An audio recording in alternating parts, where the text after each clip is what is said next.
Benjamin Netanyahu, leader of Israel, a controversial figure due to his hardline policies and divisive leadership, has navigated the turbulent waters of Middle Eastern politics for years. Feared by some, revered by others, he is no stranger to global scrutiny. But why was he caught in Gaza dressed as a Palestinian woman? It all started on a day that would change everything. For weeks, Netanyahu had been restless, distracted. His aides had noticed his frequent absences, the way he would stare off into the distance during meetings, drumming his fingers on the table, deep in thought. There were whispers. Was he planning something drastic? A secret negotiation? A military maneuver? A personal vendetta? Some feared he was about to authorize an operation so covert, so extreme that even his closest advisors would be left in the dark. Others speculated that he was tracking down a threat, an informant, a traitor, something buried deep in enemy territory. But it was none of those things. The truth was far stranger. Several weeks before, while visiting recently released hostages, Benjamin Netanyahu had a moment that changed his life forever. The meeting was public, a symbolic gesture of resilience and unity, but as the cameras flashed and hands were shaken, his focus was elsewhere. "I brought something back with me," the woman said quietly, once the formalities were over. Netanyahu's gaze sharpened. "What is it?" She pulled a small container from her bag and placed it before him. "Try it." He opened the lid. The rich, smoky scent hit him instantly. His breath caught in his throat. He took a bite. The texture was perfect, silky, smoky, otherworldly. A warmth spread through him, deeper than taste, deeper than hunger. It was something else entirely. "Where?" His voice was hoarse. "Where did you get this?" The woman exhaled. "An old woman in Gaza. She made it for me every day while I was there. I don't know why, she never spoke. Just cooked and gave it to me." Netanyahu sat back, staring at the nearly empty container. His heart pounded, his mind raced. Gaza. The taste haunted him, consumed him. He had to find it again. Robert De Niro sat across from Netanyahu in a private meeting room, folding a tiny origami crane with deliberate precision. The air was thick with tension. "Benny, listen to me," De Niro said gruffly, not looking up from his work. "You don't just walk into Gaza. You don't do it. Bad things happen. You play it cool, you play it smart, He paused, smirking slightly. "You strategize, like a game of chess. You like chess, Benny?" Netanyahu leaned forward, his eyes intense. "Robert, I don't have time for games. I can't sleep, I can't eat. I close my eyes and all I see is that Baba Ganoush. I hear it whispering to me, calling me. Do you know what that's like, Robert? Huh? Do you?" De Niro sighed, handing the origami crane to a disabled child in the corner before meeting Netanyahu's desperate gaze. "Benny, you got the weight of the world on your shoulders. You don't chase dreams, you build them. But if you're gonna do this, you gotta be careful. And you gotta bring me back a bite, capiche?" Netanyahu inhaled deeply, his voice barely a whisper. "Capiche?" De Niro watched him carefully, his experienced eyes narrowing. He knew something was off. Benny was hiding something. But what? The mission had begun. The idea was ridiculous, insane, impossible. And yet Netanyahu was already preparing. He found the disguise, a burqa that would cover him from head to toe. He studied maps, memorized safe routes, and devised a strategy. The risk was monumental, but his obsession outweighed any fear. He was going to Gaza. Draped in the heavy folds of the burqa, Netanyahu moved through the narrow alleyways of Gaza, his heart hammering in his chest. The disguise was suffocating, the air thick with tension. Every shadow, every passing glance felt like a threat. He had studied the paths carefully, choosing the quietest routes, but the risk was undeniable. His mission was simple, or so he told himself. Find the old woman, find the Baba Ganoush, and leave. But reality was rarely that simple. Through hushed inquiries and careful observation, he traced the woman's home to a small, crumbling building near the edge of a bustling market. He hesitated at the door, gathering his courage before knocking softly. The door creaked open. A pair of wise, weary eyes peered out from the dimly lit interior. The old woman said nothing, simply stepping aside to let him in. Inside, the scent of roasted eggplant and garlic filled the room.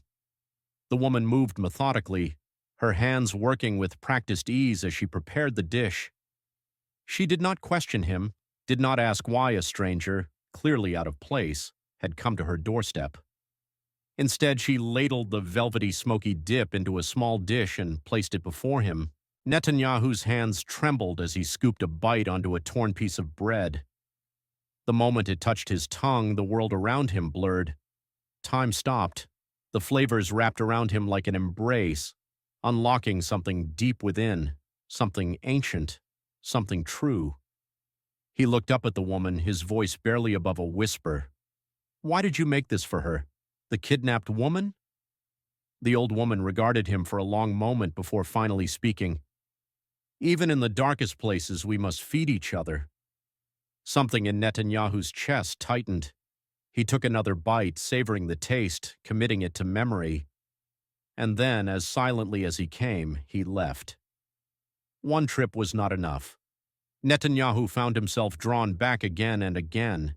Each time he disguised himself, slipping across the border under the cover of night. Each time the old woman welcomed him without question, and each time he ate, listening to the quiet wisdom that lingered in the air between them. But secrets never stay hidden for long. On what would be his final visit, as he navigated the streets of Gaza, a sharp voice rang out behind him. "Stop!"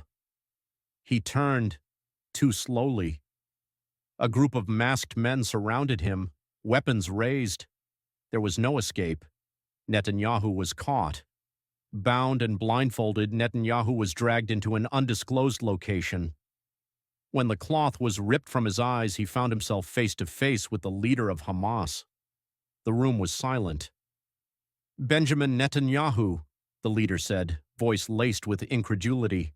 "Dressed as a Palestinian woman, sneaking into Gaza. I have seen many things, but this is new." Netanyahu swallowed hard, his mind racing. He had been in political negotiations, military standoffs, global crises, but this was something else entirely. "Kill him," one of the men muttered. But the leader held up a hand. "Wait." He studied Netanyahu. A moment passed, then another. "Tell me, Netanyahu," the leader finally said, "why did you really come to Gaza?" Netanyahu hesitated, then decided there was no point in lying. "Because of this Baba Ganoush, I had to find the source. I had to know." For a long time, the leader said nothing. Then, against all logic, he laughed. First quiet, then full, uninhibited laughter. "All right, Netanyahu," he laughed, but quickly his face turned dark with rage. "Don't waste my time," he said threateningly. "Wait," Netanyahu exclaimed. "Just try it, I swear.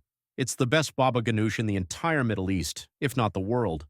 You try that Baba Ganoush and—" "Fine. Just to humor you, I will try your Baba Ganoush," the Hamas leader stated. With delicate fingers, he dipped a piece of pita bread into the creamy dip before bringing it to his lips. In an instant, his demeanor changed. The flavors rushed over his tongue and took hold of him like an enchantment or a spell. His eyes widened, and he looked across at the man he had once seen as a rival. And just like that, the conversation shifted. The world had seen countless peace talks collapse. Generations had fought, bled, and died, believing resolution was impossible. But now something unthinkable had happened.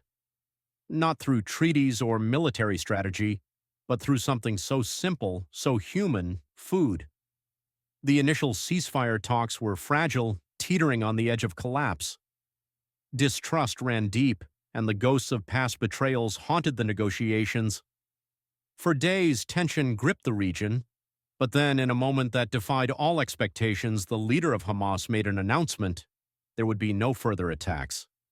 The Israeli government, equally stunned, agreed to hold fire, and so the fighting stopped. The world watched, breath held, waiting for the first shot to break the silence, but it never came. Instead, something else happened. People began to eat. In both Israel and Palestine, citizens, skeptical, weary, gathered in homes, in markets, and town squares. They cooked, they shared, and they ate. Baba Ganoush became a symbol, not of war or division, but of something far greater. It was not a peace treaty written in ink, but one written in the shared experience of taste, of memory, of something deeper than politics. The absurdity of Netanyahu's journey had, against all logic, paved the way for an impossible dream. And so, what began as a secret obsession, a reckless mission, and a moment of shared laughter became the foundation for something neither side had believed possible: peace. And so, the day Netanyahu was caught was no longer a day of shame or scandal. It became something else entirely. It became Baba Ganoush Day.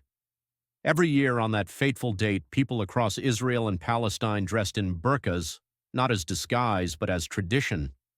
They gathered, not in war, but in shared meals, and above all, they ate Baba Ganoush, the dish that had, against all odds, brought two bitter enemies to the same table. Netanyahu, for his part, never spoke of his time in Gaza again, but every year on Baba Ganoush Day, he was always seen with a small bowl in front of him, eating, remembering. And so, dear viewer, we arrive at the end of our tale, a story of obsession, of risk, of the unexpected power of a simple dish. If a shared meal could spark peace, what else might be possible? Like the sharing of Baba Ganoush brought two enemies to the same table, perhaps sharing this story can bring the world one step closer to understanding. If you enjoyed this video, don't forget to like, subscribe, and share, because sometimes even the smallest actions can make the biggest difference. See you next time, and don't forget to try some Baba Ganoush.